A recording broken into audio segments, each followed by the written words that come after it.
নমস্কাৰ, মই দিগন্ত ভাইটি। বন্ধুসকল, আপোনালোকে জানেনে বাৰু যে মুছলমানসকলে যে ৰাতিপুৱা যে আজান যে দিয়ে, মাইকত হওক বক্সত হওক, তেওঁলোকে যে আজান যে দিয়ে, সেই আজানটো বাৰু তেওঁলোকে মাইকত কিয় দিয়ে আপোনালোকে গম পায়নে? কাৰণ তেওঁলোকৰ ভগৱানজন ক'লা হয়। এতিয়া আচল কথাটো হ'ল, তেওঁলোকৰ ভগৱানজন কিয় ক'লা হ'ল? কাণেৰে কিয় নুশুনে বাৰু? যে মাইকত হওক বা বক্সতে হওক, তাত চিঞৰিলেহে যে তেওঁ মানে ভগৱানজনে শুনে, এনেকুৱা আচলতে কিয় হ'ল? ব'লকচোন আজি এই বিষয়ে আমি আলোচনা কৰোঁ। ব'লক। আচলতে মুছলমানসকলৰ ভগৱানজন কিয় ক'লা জানেনে? এদিন হনুমানে যেতিয়া মাকৰ লগত খেলি আছিল, তেতিয়া হনুমানে সূৰ্যটো দেখিলে। বুজি পাইছেনে? সূৰ্যটো যেতিয়া দেখিলে, মাকক ক'লে যে মা, মই সেই ফুলটো খাওঁ। মাকেতো মানা কৰি দিলে অলৰেডি খাবলৈ, কাৰণ মাকে জানে যে সেইটো সূৰ্যহে, ফল নহয়। এতিয়া হনুমানক কেনেকৈ ক'ব যে তই সূৰ্যটো খাই আকৌ যা, সেইটো ফল? তেনেকৈতো কেতিয়াও ক'ব নোৱাৰে। মাকে চিধা মানা কৰি দিলে যে বোপাই তই তাত যাব নালাগে, সেইটো ফল নহয়, বেলেগ বস্তু। এতিয়া হনুমানেনো ক'ত ৰৈ থাকিব? কাৰণ হনুমানৰ এটাই মকচদ যে সেই সূৰ্যটো খাব লাগে। কোনোপধ্যে নহয় মই খামেই সেই সূৰ্যটো। মাকে ভিতৰলৈ যোৱা হওক, হনুমানে গ'ল একদম উৰি আপোনাৰ একদম সূৰ্যটো খাবলৈ। গৈ আছে একদম ওচৰ পাওঁ অৱস্থা। তেনেকুৱাতেতো বিষ্ণুৱে দেখিলে, নাৰায়ণে দেখি পেলাই ইন্দ্ৰক ক'লে যে হে ইন্দ্ৰ, তুমি গম পাইছানে যে সূৰ্য দেৱতাটো খাবলৈ গৈছে, মানে সূৰ্যটো খাবলৈ গৈছে হনুমানে, তুমি তেওঁক কোনোপধ্যে ৰখোৱা।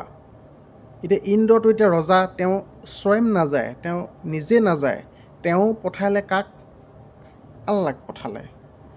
এতিয়া আল্লাই এতিয়া মানে যাবই লাগিব, কাৰণ ইন্দ্ৰৰ কথা, ইন্দ্ৰ যেতিয়া অৰ্ডাৰ দিছে, আল্লাহ যাবই লাগিব হনুমানক ৰখাবলৈ। গুচি গ'ল আল্লাহ। গুচি গৈ যেতিয়া হনুমানক ৰখায়, আল্লাই যেতিয়া গৈ হনুমানক ক'লেগৈ যে হে হনুমান, তুমি সূৰ্যটো কিয় খাবলৈ আহিছা? এইটো কোনো ফল নহয়, এইটো কেৱল সূৰ্যহে। তেনেকৈ কোৱাত হনুমানটো উঠি গ'ল খং। কেইটামানে একেবাৰে কি মন দি শুনি আছে কি মন দি শুনি আছে দেখিছ?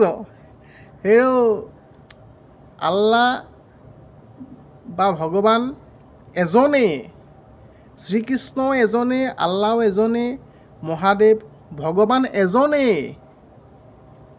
গম পাইছে নাই? ভগৱান ক'লা কেনেকৈ হ'ব পাৰে? কাৰণ ভগৱানেই আমাক সৃষ্টি কৰিছে, ভগৱানেই সকলো। এই পৃথিৱীখন সৃষ্টি কৰিছে ভগৱানেই। সূৰ্য হওক, চন্দ্ৰ হওক, সকলো ভগৱানেই সৃষ্টি কৰিছে। গতিকে মুছলমানসকলে যে মাইক লগাই যে চিঞৰে আল্লাহু আকবৰ, এইটো তেওঁলোকৰ নিয়ম। আৰু খ্ৰীষ্টানে যে থিয় হৈ তেওঁলোকৰ চাৰ্চত গৈ পেলাই ভগৱানক তুতি কৰে, সেইটো তেওঁলোকৰ নিয়ম। আৰু আমাৰ হিন্দু ধৰ্মই কি কয়? জয় জয় ৰাম ৰাম, জয় জয় ৰাম ৰাম কৃষ্ণ। এইটো হিন্দু ধৰ্মৰ নিয়ম। এইটো এটা নিয়ম মানুহে সৃষ্টি কৰি লৈছে। গতিকে আল্লাহ হওক, ভগৱান হওক, এজনেই ভগৱান এজনেই।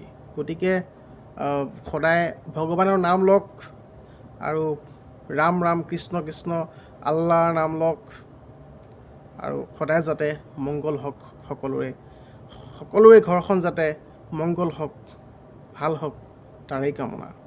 যদি বন্ধুসকল ভিডিঅ'টো চাই ভাল লাগিল, লাইক কৰিব, ছাবস্ক্ৰাইব কৰিব চেনেলটো, আৰু যদি নতুনকৈ আহিছে ছাবস্ক্ৰাইবটো কৰি দিব, আৰু ভিডিঅ'টো চাই কেনেকুৱা পালে কমেণ্ট এটা কৰি জনাব।